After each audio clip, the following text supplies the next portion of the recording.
Haven't seen you guys since last year.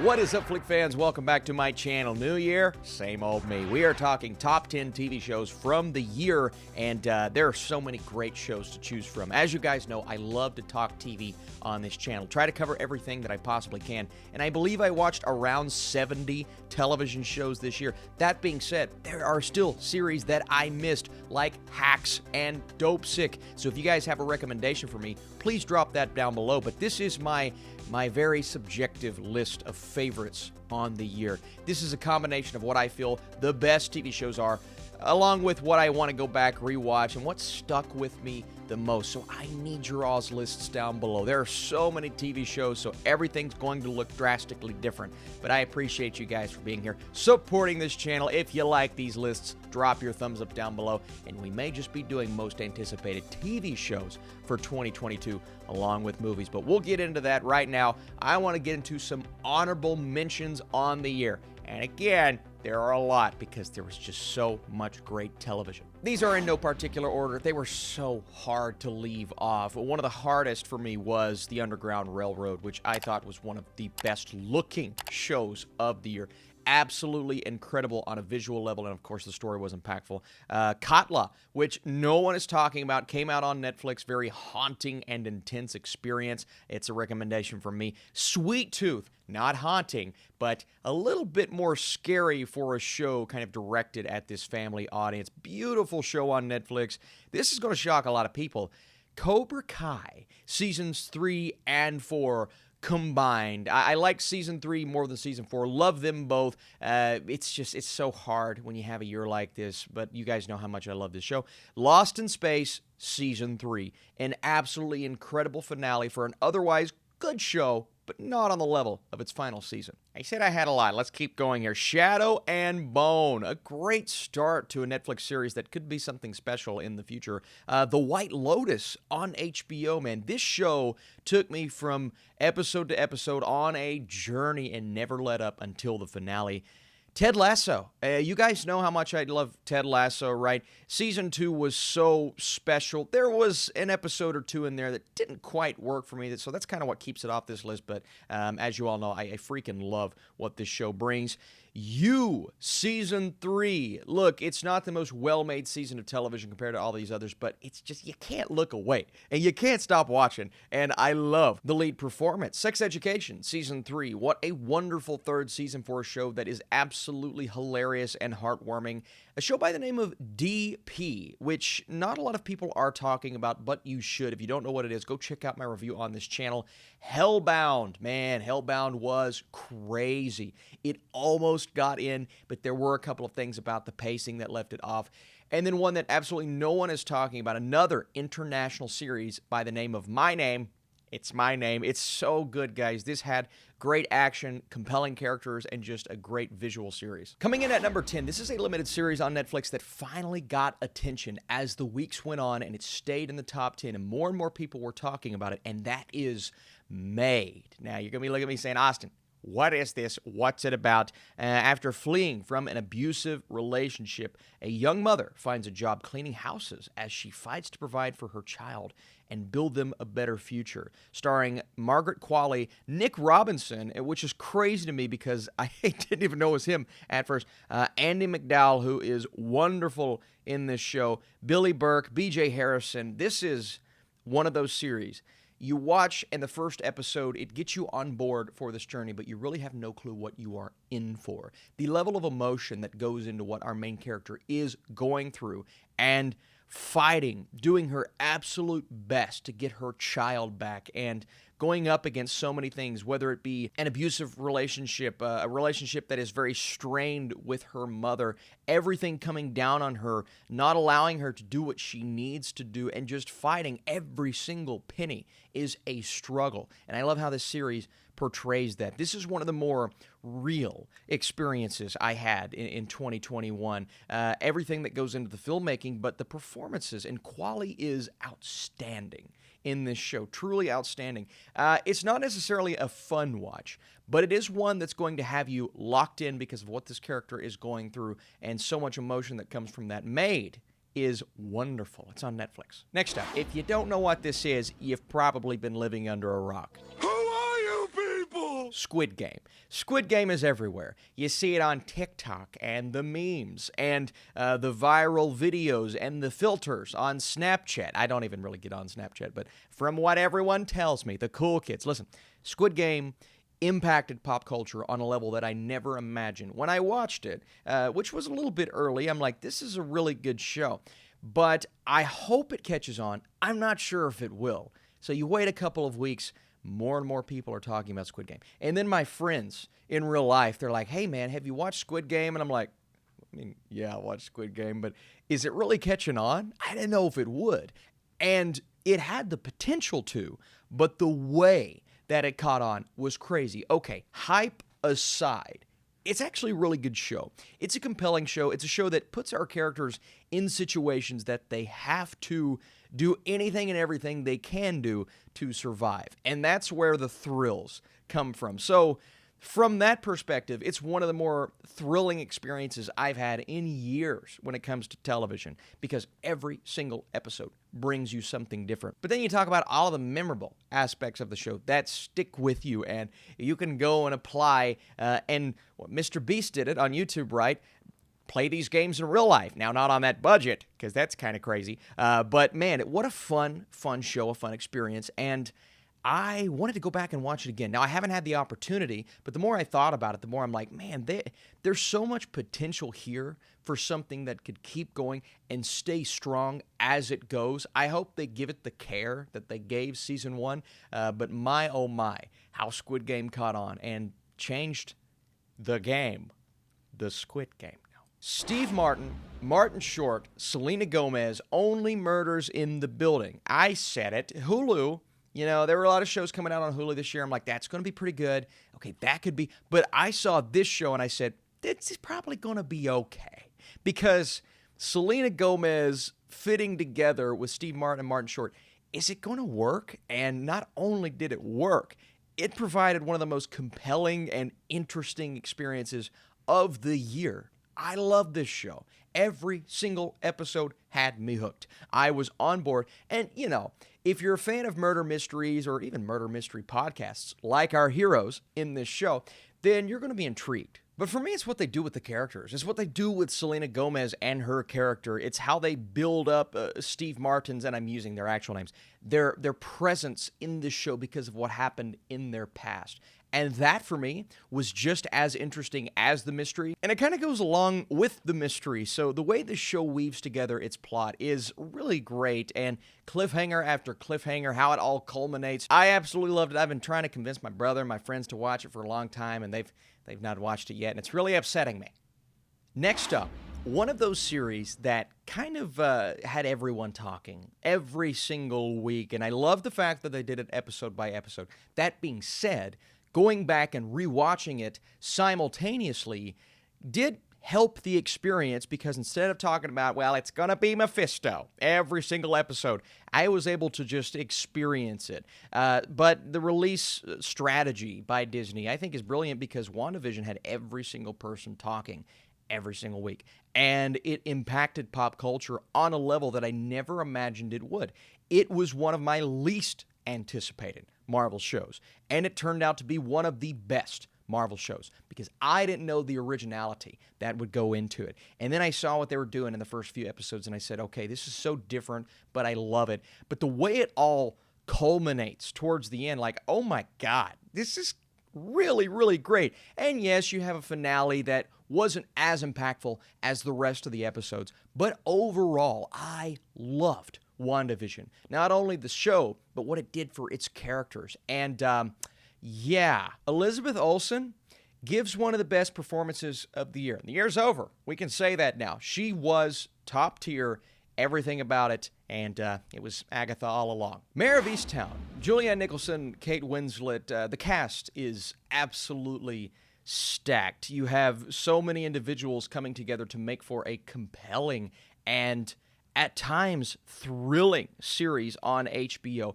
It's a crime drama. You're dealing with this mystery that is so intense and so different than what we are used to.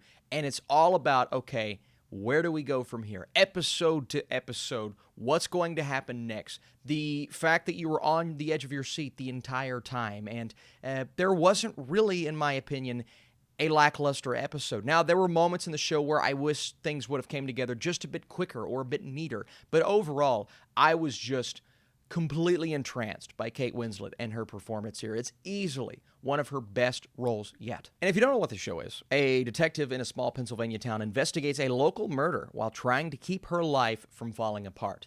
And the aspect of her life is fascinating, but in this case, it's the murder. It's trying to find the culprit, and you're eliminating people as you go. And those are the best kinds of series, in my opinion. And while there were things about the ending that I saw coming, there were also elements that threw me completely off guard, and that is the tale of a great series, easily one of the best HBO shows of the year. We go from Disney Plus to HBO, back to Disney Plus. It's Loki, and, I think I'm on the other side here. A lot of people prefer WandaVision, and it's really close. They're like right here to each other. But I'm going to slightly nudge Loki ahead because of what it was able to do on a grand scale. And me personally, it's a personal list. It's my favorites list. I'm a big intergalactic guy. I love shows that explore space, going to different planets, seeing different things happen in the world around us, in the world above us. And Loki does that. Not only does it do it, but it opens up the multiverse. Now, obviously, Spider-Man kind of takes that fact home. Multiverse of Madness, it's going to do it as well. But Loki kind of does it on another level that feels more like it's a thinking man's piece. And that's mostly due to our boy's performance at the end. Do I want to spoil? I guess it's not a spoiler, but the character that comes in that entire conversation, that may be a factor for some people, like, oh, well, there wasn't as much action as I wanted there to be. And that's true. It's not the most action-packed Marvel show, but what it gives us and how it builds to the finale, some of the best banter and dialogue, and just a series that makes you think a bit more than you expect. And that's really cool. Tom Hiddleston is amazing as this character, and Loki just hit me in a way that I never expected. If you know anything about me, you knew it would be on the list. It's my favorite overall show on television right now. And even though the season isn't number one, they're all, my top four are just interchangeable. Listen, Succession is wonderful. Season 3 is incredible. As always, it's like the same thing every season for this show. It's like, oh yeah. And I think the complaint about this season is it's a slower build, and not as many things are happening in episodes, like 3, 4, and 5, and they're trying to find their footing and all of that. I disagree with the fact that it was trying to find its footing. I think it found its footing, and we're all kind of building up to where everything goes in that final episode, a very unexpected turn of events. It's like each person had a protege, or each person had someone that they had wronged, and all of those people got their due in the last few episodes. And I loved it, man. And the characters, Kieran Culkin as Roman, Brian Cox as Logan, Nicholas Braun as Greg, Alan Ruck. Connor had some things to do this season that I thoroughly enjoyed. Sarah Snook as Shiv, and of course, Jeremy Strong as Kendall. The intensity that came from Kendall and his father this season, and that conversation they have in the penultimate episode is one of my favorite conversations from the show thus far. But it's really that finale, and as slow as some people want to say the season was, and I thought it all came together kind of beautifully. The final episode, the cherry on top, maybe the best episode from the show. Succession is top notch. You know this. I know this. I don't want you guys to think this is a fanboy thing. I don't play League of Legends. I never have. And I didn't know anything about these characters. But I watched Arcane, and I saw people raving about it as we were watching, and I said, you know what? It's not just because they love League of Legends. They love the characters. No. Arcane is absolutely astounding. It is the best-looking animated show I've ever seen. 100%. It's everything you want this kind of series to be. And I love the release strategy by Netflix. And some people said, well, Austin, it's not Netflix. It's the company wanted to do it that way. Doesn't matter who it is. The release strategy is brilliant because it had people talking. 3 episodes here, 3 episodes there, and week to week, everyone was so excited to see this culminate and the finale come to fruition. And Boy, did it. Set in utopian Piltover and the oppressed underground of Zon, the story follows the origins of two iconic league champions and the power that will tear them apart. Let me tell you, you get a beautiful kind of origin for these characters at the beginning, and then there's a time jump where they're older and things have changed between them and characters are going against other characters, but it's the visuals and it's the heart of this show and how you care so much about these characters by the time you go on to episode 4. So when things happen and, you see this and you're like, oh, it's an animated show for kids. No, it's not. It's not. It's very adult. People die. It's intense. There's a lot of adult themes in this show. But it is one that I think people of, teenager, young adult age will just absolutely love because they may be familiar with these characters. Now, we're getting things we've never seen before about these characters, which is super cool, but you also just love stunning animation. And it's a gorgeous show to watch, guys. I was blown away by this series because I wasn't anticipating it, didn't know it was coming out, and now Season 2 is one of the most hyped things I've ever been a part of. Mike Flanagan. I think this is a series that more people should be talking about. I'm not seeing nominations for it like I thought I would, and that's kind of blowing me away. And maybe it's because it's a genre show. Maybe it's because it's a horror, fantasy, dramatic series that's unlike anything I've ever seen, and that's Midnight Mass. Midnight Mass, it doesn't have quite the heart of The Haunting of Hill House or even quite the scares, but what it does have are these moments that make you so uncomfortable, so unnerved, that you're not necessarily scared, but it's haunted you to a point to where you don't even want to get out of your seat.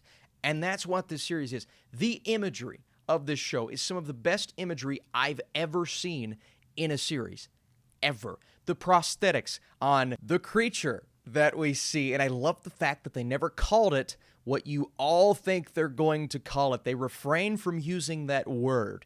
But as it continues to move, and you understand what this series is, and the fact that not a lot of people are going to make it out alive, then you're in for one of the craziest finales you'll ever see. And Mike Flanagan, being the horror, I guess at this point, genius that he is, implements that horror, but keeps it, I guess, more subtle throughout the first few episodes. It's a slow build-up. You get a lot of dialogue, a lot of conversations, a lot of very spiritual conversations, because obviously Midnight Mass, you're dealing with religion in the show, but it never does it in a way that feels beating you over the head or just uncomfortable if you are religious.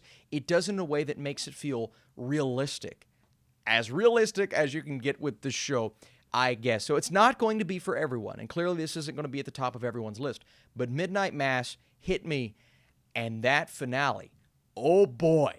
Even my dad watched it, and I never imagined. He watched it, and he said, dude, that was crazy. And it was.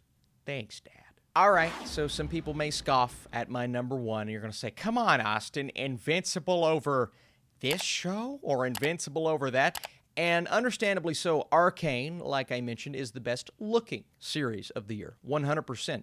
But you guys know, I'm a superhero guy. I love me a classic series like this, and Invincible feels as close to one of my favorite nostalgic shows of all time, Justice League and Justice League Unlimited, as I ever imagined it would, but it takes it another direction. Because in that first episode, you're like, okay, I know what this is. I'm enjoying it, but I know what this is. But I didn't know what it was, and I had no clue it was going to go that crazy, get that intense, and get that bloody. This is not a kid's show. Again, we have two very adult animated series on this list. Invincible is one that you're shocked. Your jaw is on the floor as this continues to happen. And Stephen Yin, who plays Mark, J.K. Simmons, who plays Nolan, their relationship is outstanding because you see the progression and you see the love that they have for one another, especially, Mark for Nolan, a boy who just wants to be like his dad. He wants to understand, okay, when am I getting my powers? I finally get my powers. How am I going to become like my father? And then we get those training sessions. But even then, he knows he's not on that level. Will he ever be? We'll find out. But then we get the turn and the reveals, and everything that J.K. Simmons is able to do as this character, and it's just incredible. But that's not the only, right? Those are two characters that are wonderful, but you get all of these other incredible characters voiced by phenomenal actors like Walton Goggins and Zachary Quinto, Zazie Beetz, Clancy Brown's in this show, Mark Hamill's in this show, and these supporting characters and these teams that are reminiscent of your Justice Leagues. They're each different, and they're all witnessing things in every episode that you would never see in a kids show. But again, it's a show for everyone, man. If you love great reveals, superheroes, action, intense moments, and just the most fun that I had last year watching television, and that's why it's my number one. I'm not going to sit back and say, well, it's expertly crafted like some of these other series. In a way, the script is, but I just had so much freaking fun, it doesn't matter to me. But like I said, my top 4 or 5, they were all competing on a level that was just completely ridiculous, and I'm so happy with this top 10. Out of all of the years that I've done a top 10 TV list, this is one of those years where it's been a strong year overall, but the top 10, I'm just like, man, I could go back at any moment and watch any of these series. But like I said at the beginning, your list will not match my list. If it does, that's pretty cool. But I want to know, what's a show that I missed, that I didn't get to see, that you all would recommend to me? If I don't have a review for it on the channel, most likely didn't see it. And also, what are some non-streaming series? Because I don't watch as much cable as I should. Regardless, I need your guys' top 10 lists down below. What was the best TV show you watched all year? Best show on Netflix? Best show on Disney+? And are you excited for 2022? Don't do anticipated just yet. That's going to be a separate video. I want to say thank you for everything you did for me in 2021. It means the world. Love you guys coming along on this journey. All of the new subscriptions we've gotten over the last couple of weeks, man, let's keep it going. Y'all, if you want to show your support, that would be great. But let's just keep talking movies and TV shows. You're the best. I'll see you soon.